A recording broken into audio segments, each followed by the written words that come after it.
এতগুলো কঞ্চি বা বাঁশের বেকারির টুকরো এইগুলো দিয়ে সেট করব। কি ভাবছো যে এরকম আবার দিয়ে কিভাবে সেট হবে? আগে এরকম ছিল ঢাকনাটা, তো দেখতে পাচ্ছ এই 4টে মতন এখানে দিয়ে রেখেছি। এইবার বলো কেমন লাগছে। ও সকাল থেকে কাল থেকে খালি একটা কাজ নিয়েই পড়ে আছে, জানি না কি করবে। মা দেখা যাচ্ছে আমাকে? এখন টাইম জানি না, 7:30 মনে বাজতে গেল নাকি রে? 7:30 বাজতে গেল, এখনো কাজ হচ্ছে। তো ঘোড়াঞ্চিটা তো এখানেই রাখা রয়েছে, আমি চলো টুকুস টুকুস টুকুস টুকুস করে যাই। কেমন আছো সবাই? আগের দিন তোমরা দেখেছিলে আমি অ্যাকোয়ারিয়ামের জন্য কাজ কালকে করেছিলাম, সেট বানাচ্ছি, বাকি কাজটা করব। কিন্তু আজকের কাজটা ভীষণই চ্যালেঞ্জিং, জানি না পুরোটা হবে কিনা। আর অনেক খাটাখাটনি করছি সকাল থেকে অনেকক্ষণ ধরে। এবার আসলাম তোমাদের কাছে অনেকক্ষণ বাদে, তো সবটা তোমাদের বলবো, সবটা তোমাদের দেখাবো। আগে চলো ব্লগটা শুরু করা যাক। ওকে, আজকের ব্লগটা প্রথমে মাকে দিয়ে শুরু করছি, বা মাকে দেখানো দিয়ে শুরু করছি। মার কাছ থেকে কিছু কথা জানতে চাইবো। আগের দিন মা রোববার দিনকে বিড়ালে মাংস খেয়ে নিয়েছিল, আজকে আবার মাংস তরকারি করছো। আগের দিন ঠিকঠাক খাওয়া হয়নি বলে আজকে আবার কি ওখানে ফেলে রাখবে, না আজকেও আবার ঢাকা দিয়ে রাখবে? রান্না করে যদি রাখো তখন খেয়ে নেয়, তাহলে ভালো করে চাপা দিয়ে রাখবে ঠিক করে। তো চলো এইবার বলি সকাল থেকে কি কাজ করলাম। এইখানে দেখতে পাচ্ছ এতগুলো কঞ্চি বা বাঁশের বেকারির টুকরো এইগুলো দিয়ে সেট করব। কি ভাবছো যে এরকম আবার দিয়ে কিভাবে সেট হবে? আরে বাবা, একটা অ্যাস্থেটিক ব্যাপার হবে। তো এইগুলোতে অনেক পরিমাণ পেরেক ছিল, সেই পেরেকগুলোকে ছাড়ানো, তার আগে টুকরো টুকরো করে কাটা। এটার মধ্যে দেখো এই যে এত পেরেক সব বার করতে হয়েছে। এবার তোমরা দেখেছিলে পেছন দিকে প্লাস্টিক দেওয়া ঢাকনা উপরে ছিল, কেমন একটা লাগছিল। একটুখানি ঠিকঠাক ভাবে জিনিসটা মোটামুটি মানিয়ে যেত। এবার ঢাকনাটাকে আপাতত এইখানটাতে রেখে দিয়েছি, এটা এখন আপাতত কাজে লাগবে না। আমি বেকারি 4টে মতন এখানে দিয়ে রেখেছি। এইবার বলো কেমন লাগছে জিনিসটা। এইবার একটা জিনিস তোমাদের বলি, এবার বেকারিগুলোর মধ্যিখানে দেখো অনেক ফাঁকা রয়েছে। এই ফাঁকাগুলো আমার এতটা হলে হবে না, দেখতে খারাপ লাগবে। এবার এই ফাঁকাগুলো কি করে মানে বুঝে যাবে বা ফাঁকাগুলো থাকবে না? এবার ফাঁকাগুলো হয় তার কারণ হচ্ছে এই যে দুখানা বেকারি আছে, এই যে দুখানা বেকারি। এবার এই দুখানা বেকারির যে এই যে গাঁটগুলো আছে, এই গাঁটগুলো একটুখানি ইউ শেপের রয়েছে, মানে যেরকম ফুলের মতন রয়েছে। তো ওগুলো এখানে যে ঠেকে থাকছে বলে এই যে ফাঁকা হয়ে যাচ্ছে। এবার এই গাঁটগুলোকে আমাকে প্লেন করে কাটতে হবে সব কটার।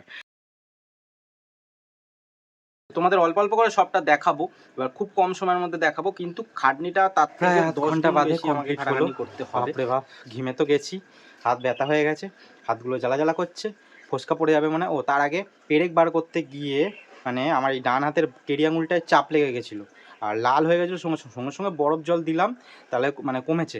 কারণ যদি বরফ জল না দিতাম পুরো আঙুলটা লাল হয়ে যেত, রক্ত জমে যেত, ফুলেও যেত। ও সকাল থেকে কাল থেকে খালি একটা কাজ নিয়েই পড়ে আছে, জানি না কি করবে, মনে ঠাকুর বানাবে। বাঁশের বেকারিগুলো তো কাটা কমপ্লিট হয়ে গেছে, পেরেক বার করাও কমপ্লিট হয়ে গেছে, চাচা ছোলাও কমপ্লিট হয়ে গেছে। এবার একটুখানি ধুয়ে নিতে হবে, কারণ এর মধ্যে অনেক নোংরা রয়েছে।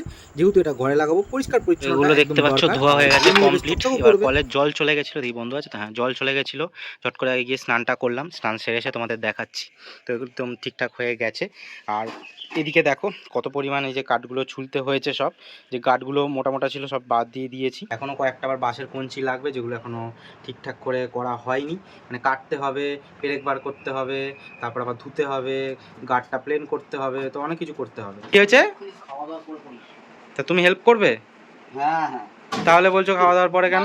খিদে পেয়েছে, যাও। তুমি এখনো বাবা স্নান করবে তারপরে মা?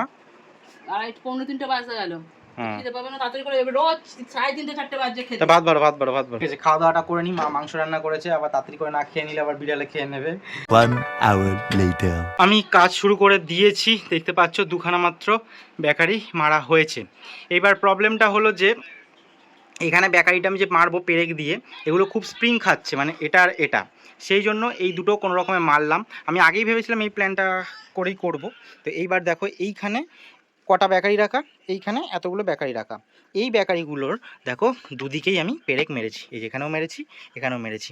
এটা একটুখানি দূরে আছে, কারণ এটা সামনের দিক হবে, সামনের দিকে একটু বাড়তি থাকবে, সেই জন্য এটা একটু দূরে, এটা একটু সামনে। এবার গিয়ে শুধু কাঠের মধ্যে মেরে দেবো। আমি সব কটা থেকে পেরেক মেরে নিতে পারি, কিন্তু আগে এই কটা মারি, মেরে দেখি কেমন লাগছে, তারপর আবার ভাবে এগুলো করবো। তো চলো এই কটাকে মারি। উঠে পড়েছি আবার, দেখতে পাচ্ছ মা, দেখা যাচ্ছে আমাকে? হ্যাঁ হ্যাঁ রে। এইবার বেকারিগুলো একটা একটা করে মারবো, দেখা যাক কেমন হয়। A few moments later এবার এখান থেকে ভিউটা তোমাদের দেখাই, তো বলো কেমন লাগছে। এই হচ্ছে সামনে থেকে ভিউ, হালকা ফাঁকা ফাঁকা তো হবেই। বাঁশের কঞ্চি যতই আমি ওই গাঁটগুলোকে ছেটে দিই না কেন। তো যাই হোক, তোমরা বলো এইবার কেমন লাগছে। এখান থেকে এরকম লাগছে, এখন যেমনই লাগুক না কেন রং করে দিলে সুন্দর লাগবে, একটা অ্যাস্থেটিক ভাব লাগে বাঁশের কঞ্চি। এই পেরেক দুটো খোলা হয়নি, আমি ভুলে গেলাম, এই পেরেক দুটো এখন আর লাগবে না, আগে লেগেছিল। মা ওখানে শুয়ে রয়েছে। ও মা, বলো কেমন লাগছে ওখান থেকে? ব্যাস। বাবা ওদিকে করছে ঘাস পরিষ্কার। কি বলছো বাবা? লাগুক। আমার কাজ কমপ্লিট। না না, পুরোটা না, যে কটা বাঁশের বেকারি কেটে কেটে টুকরো করেছিলাম সেই কটা বেকারি মারা কমপ্লিট হয়েছে, কিন্তু এখনও অনেকটা বাকি রয়েছে। ঘোড়াঞ্চিরা তো এখানেই রাখা রয়েছে, আমি চলো টুকুস করে যাই। তো এইবার দেখো কেমন লাগছে বলো, এই আইডিয়াটা কি ভালো লাগছে? যদি ভালো লাগে অবশ্যই আমাকে জানিও। এখন যেমন লাগছে পরে রং করে দিলে আরও ভালো লাগবে। কি রং করি সেটা আমি ভাবছি, তোমরা সাজেস্ট করতে পারো। তোমাদের এখানে সেটআপটা দেখাই। পাখা চালিয়ে রেখেছি, গরমে পাচ্ছি না। তো এইবার দাঁড়াও, একটা লম্বা কাঠ ছিল, সেটাকে একটা দুটো তিন টুকরো করেছি, টুকরোটা বেরিয়েছে। পেরেক ছাড়িয়েছি এই দুটো কাঠের পেরেক ছাড়িয়েছি। এবার এই দুটো কাঠ ফাড়বো। এবার এমন একটা মানে এটার লম্বাটা দেখো, এই একখানা বসালে ওদিক থেকে আর একখানা বেরোবে না, মানে এটা থেকে দুটো বেরোবে, এটা থেকে দুটো, চারটে, আর এদিকে চারটে আছে, আটটা, মনে হচ্ছে আটটায় হয়ে যাবে। এখন বাজে 6টা, স্নান করলাম, স্নান না গা ধুলাম, মাথায় জল ঢালিনি। এইবার এখন আমি একটুখানি সময় কাজ করতে পারবো না। 6টা বাজে, 6:30টার সময় কাজটা করব, তার কারণ বাবা একটুখানি ঘুমোচ্ছে। এমনিও অনেকক্ষণই শুয়েছে, কিন্তু আমার আওয়াজের চোটে ঘুমোতে পারিনি। বাবা বলছে কাজটা বন্ধ কর। একদম রেখে দিয়েছি এই কটাতে হয়ে যাবে। এইবার একটু আধটু ছোটো লাগবে, কারণ একটু বেঁকে গেছে ওইগুলো, তো বেঁকে যাওয়ার ফলে ছোট লাগবে, সেজন্য ছোটো ওগুলো আমি কিছু এখনও করিনি। আগে এই 1 2 3 4 5 6 সাতখানা আছে, সাতখানা আগে মেরে নেবো, যদি লাগে তো ওই ছোটোগুলো মারবো তখন ধুয়ে। প্রথমে মাকে দেখাই। এবার কাজ যে এতটা হয়েছে তার আগে আমি মাকে দেখিয়েছি, বা তোমরাও দেখলে যে মাকে আমি বলছিলাম। এইবার দাঁড়াও, এইবার যে জিনিসটা মার কিন্তু এখন ভালো লাগলেও বলবে যে না আমার ভালো লাগছে না, এটা হচ্ছে প্রবলেম। ঠিক আছে, দেখে বোঝা যাচ্ছে যে ভালো লাগছে। তুমি আগে বলো ভালো লাগছে হ্যাঁ কি না। জগত্রী পুজো প্যান্ডেল করে মাছ দিয়ে ওরকম করবি, বুঝতে পেরেছি। কি প্যান্ডেল করব, এরকমই থাকবে প্যান্ডেল হবে এটা আর কি। তোমার বলো ভালো লাগছে কি লাগছে না, তোমার বলো ভালো লাগছে কি লাগছে না। আগের যে ঢাকনাটা ছিল ওটা ভালো লাগছিল না, এটা ভালো লাগছে বলো? হ্যাঁ দেখছো, বলবে না কিন্তু তাও। হ্যাঁ, চা চলে এসছে, বাবা চা করে নিয়ে চলে এসছে। আজকে ঠিকঠাক ঘুমোতে পারিনি, আমার টুকটাক আওয়াজের জন্য, মানে আমার করা টুকটাক আওয়াজের জন্য।